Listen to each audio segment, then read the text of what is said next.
Hi everybody, welcome back to my channel and happy Canada Day weekend. I'm all decked out. I'm going to the beach for the day, but I thought I would put up a video. I haven't done a June video and now it's July of the garden and it's exquisite. So come on along and I'll show you how it's developed.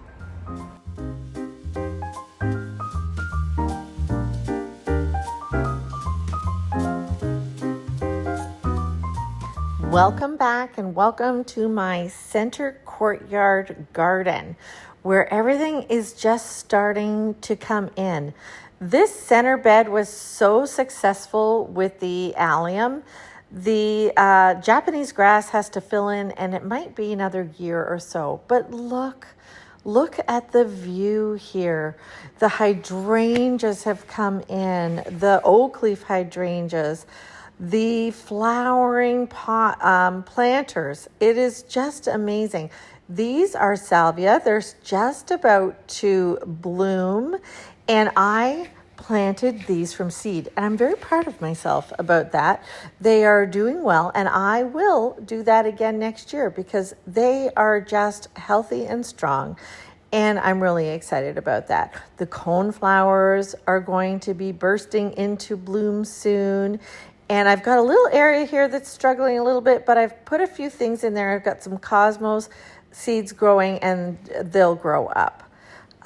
Check out the iris. This is the oak leaf hydrangea and the Japanese forest grass, which I'm trying to put in that big planter that you saw.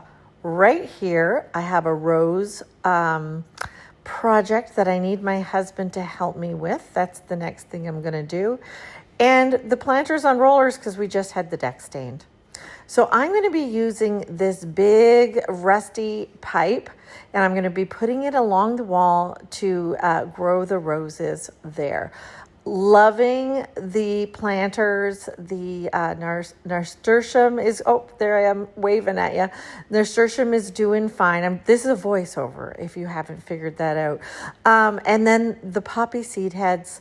There's some allium, perennial allium in there, and the phlox are going to come. So soon, in another week or two, the color is going to be added to the garden. It's very green and white right now. But these oak leaf hydrangeas, 2 years ago, I had pruned them at the wrong time, I guess. And last year, I didn't get as many blooms. So I did not touch them, and they're doing great. This little area, that is a Brylery spirea back there. Looks like I killed it. I did not. I just trimmed it back really, really well because it didn't really do all that well this year. So I think, again, it's another example that I pruned it at the wrong time. The Sunshine Impatiens and the planters are doing great. These are dragon leaf begonias that I overwintered that are finally taking off.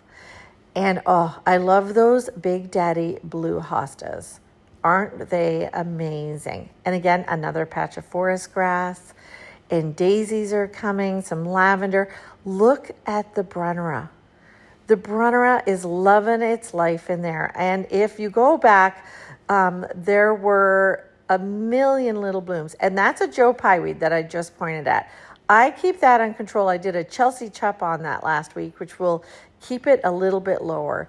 This garden is in the center of the house. You go through a gate, and I'll show you the gate in a bit, to cut from my driveway through this garden to get to my studio that you just saw. So here we'll head out. This is a little problem area. I think I've decided I'm going to take everything out of here, right here, and put in some shade hydrangeas that are colorful, not just white.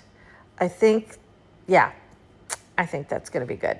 So here's the front of the house. Again, that signature Japanese grass, a little more formal. We just had it all painted and the deck will be stained next week, and we sealed the aggregate. And I just think everything looks nice and fresh.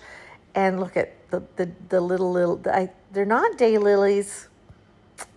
They have lost me right now, but they are in fine form. More of that Japanese grass. This is where I will cultivate some grass from for the back. I will take some from here and put it in the backyard. The tree's doing great. I've got some geranium under the tree. So we had the grass overseeded, and some of the areas the seed has taken very well where it shouldn't in the mulch. So I have to go through and pull all sorts of grass. Oh, hi, Justin. But doesn't it look good, that patch? All right, so we're going to go back in. This is the gate. My husband's garages. If you watched my channel for many years, you know that I had taken over my husband's garage for a while during COVID. So isn't this gate beautiful? We need to finish staining the side there, but you come in, you approach.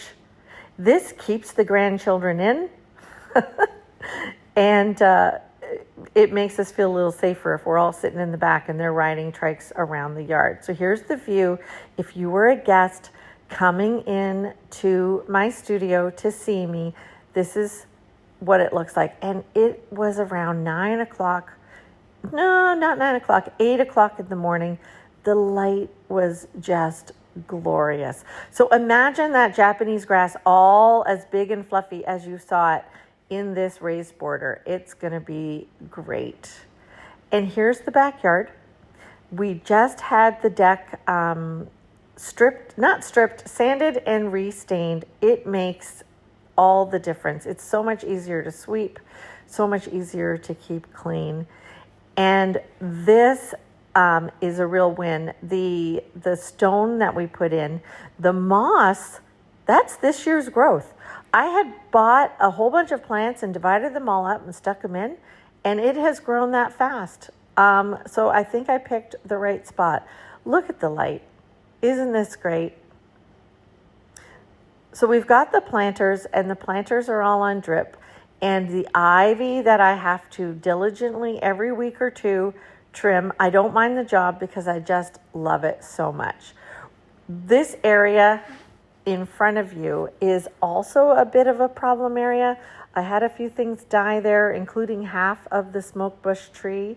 So I have to figure that out. Gardening is not without its trials. Sorry if you see my finger and get distracted by it in the upper left of this video. Apparently, I don't know where to hold my phone. Things are going, the allium that were so wonderful all spring have almost been done, and we're starting to get some roses climbing up here.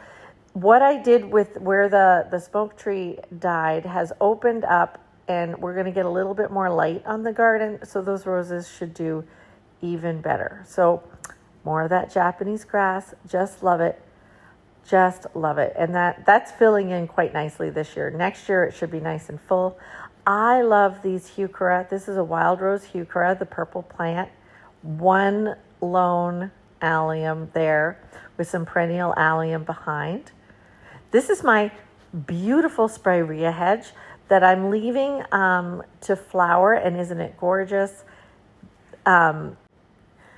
This is a little area that I absolutely love. This little plant has suffered over the years and just comes back so diligently. Just a little daisy, I think, or don't quite know what it is, but it comes back, and my grandkids have pulled it out trying to pick it, but it just loves its life. Some little white veronica. All of the columbine have been cut down, and this is my euonymus tree that used to be a euonymus hedge bush that used to be a heart, but succumbed to scale. So that has been interesting to work with. The great sand pit. My grandchildren love this sand pit. It is absolutely fabulous. And look, can you imagine if you were a little kid sitting in and amongst the flowers, digging and creating? I just love that. I love the idea that they are going to be surrounded by this, and that will be their memories of Goga's house. And that's what they call me. I'm Goga. So out here has been a labor of love as well. I expanded this garden. Here are some miniature sunflowers that I planted from seed. I'm excited to see those bloom. We expanded this garden last year. Mud and Meadows Her name is Laura from Mud and Meadows in Hamilton. If you ever want anybody that works so hard and puts it together. The only thing out here is that the grasses didn't really love the transplanting, and they will be fine, and they are all alive. So next year will be the year, but this year we got little haystacks. The allium out here are finally leaving, but we have had a beautiful display. I've cut back here the salvia, but we're going to get another flush of that. There was a plant called a cardinal that was orange and gorgeous, and just cut all that back. So we crossed the road here, and I just wanted to show you the beach. It's such a lovely beach. We don't have the electrical towers behind us, so our view, this is our view. Nice way to wake up in the morning, to come down and see the water. And now we're back, and here I am with my hat. This tree, this is a cherry tree planted by the neighbors 35, 40 years ago. Isn't it glorious? It reminds me of the oaks down in the south. So we'll go back in through the gate. This morning was so beautiful.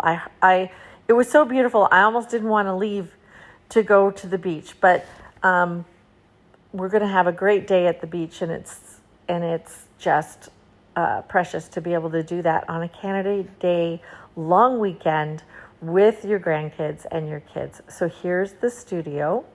This is where I work. If you're just following me and you're just watching this video, I am an artist, and this is my studio garden. One of the things that I love to do for my grandkids is something that I call a secret garden. Here's a planter that I've thrown all sorts of different things in. I've thrown a perennial, a dragon leaf, spirea. Here's an active table that I don't mind getting paint and things on with kids' projects, and my collection of plants. A hosta bed, some more phlox over there, and some planters. But I've got this little side garden that before was it's about 5 feet wide, and it was just, we just stored things in it. But I thought, you know what? This would be great for the grandkids to discover and to play and have fun in. So I do need to get some things with height or vines or something that will grow up the walls. But at this point, I've been using this as, when I have extras or divide, I put it over here. This is a climbing rose that I think I'm going to do an arbor over the window, because our window looks into the neighbor's kitchen. So an arbor full of roses would be a lot prettier to look at. The astilbe that was divided has loving its life over here. And the Solomon seal looks a little sad, so I'm not quite sure what to do with that. And isn't this gorgeous? This was here when we moved in, and this loves its life here and blooms profusely. This is just starting. I've got to tie it up a little bit, but this is just beginning its bloom cycle. And the flowers are so gorgeous, and the whole thing will look purple. So thanks for visiting. Come on back. We're going to be doing this week a whole bunch of fun videos about a commission that I finished. We're visiting a client's house and seeing her art and her incredible decor and wallpaper choices. So it's going to be a fun next few episodes. Happy Canada Day, and happy 4th of July to the Americans that watch. And I don't know, the rest of the world. Hopefully you're having a great weekend too. Bye.